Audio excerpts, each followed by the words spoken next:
அவருக்கு ஒரு பேர் வச்சோமா, ஒன்றும் கெட்ட வார்த்தைலாம் கிடையாது. நீங்களே சொல்லுங்க கெட்ட வார்த்தை என்ன? நாம முரட்டு தொண்டர்கள் பார்த்துருப்போம், முரட்டு பக்தர்கள் கேள்விப்பட்டிருப்போம். முரட்டுத்தனமா இருப்பாங்க, பக்தி தான் முக்கியம் அப்படின்னு. ஆனா இன்னைக்கு இந்தியாவிலே நம்பர் 1 முரட்டு அடிமை பார்த்துருக்கீங்களாமா? அதுதான் திரு எடப்பாடி பழனிசாமி அவர்கள். அவர் என்ன சொல்றாரு? உதயநிதி ரொம்ப பேசுறாரு, அவருக்கு என்ன அரசியல் அனுபவம் இருக்கு அப்படின்னு கேட்கிறாரு. உண்மைதான், அவருக்கு இருக்கக்கூடிய அனுபவம் எனக்கு கிடையாது. இந்த அனுபவம்லாம் எனக்கு கிடையாதுமா.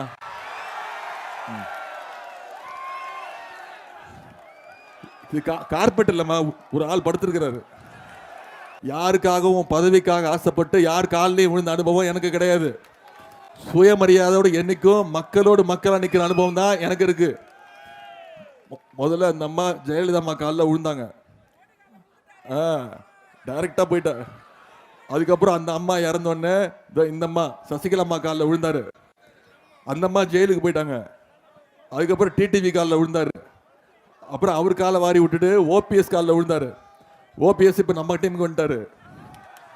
இப்போ அவர் காலம் இல்லைன்னொன்னே நேராக டெல்லிக்கு போய் மோடி காலில் உழுந்து கிடக்கிற நம் 1ஆம் நம்பர் முரட்டு அடிமை திரு எடப்பாடி பழனிசாமி அவர்கள் இங்கே இருக்கிறாரு. இப்படி முட்டி தேஞ்சு ஊர்ந்து ஊர்ந்து போய் முட்டி தேஞ்சு அந்த முரட்டு அடிமைக்கு இப்போ அவருக்கு தோல்வி பயத்தில் என்ன பேசுறதுன்னு தெரியல. சுயமரியாதைங்கிற வார்த்தைக்கு ஸ்பெல்லிங் கூட தெரியாதவர் தான் திரு எடப்பாடி பழனிசாமி அவர்கள். இன்னைக்கு என்ன பார்த்து விமர்சனம் பண்றாரு. நம்மளாம் டேபிளை பார்த்தா என்ன பண்ணுவோம்? உட்காந்து எழுதுவோம், புக்கு வைப்போம், உட்காந்து சாப்பிடுவோம், தட்டு வச்சு சாப்பிடுவோம்.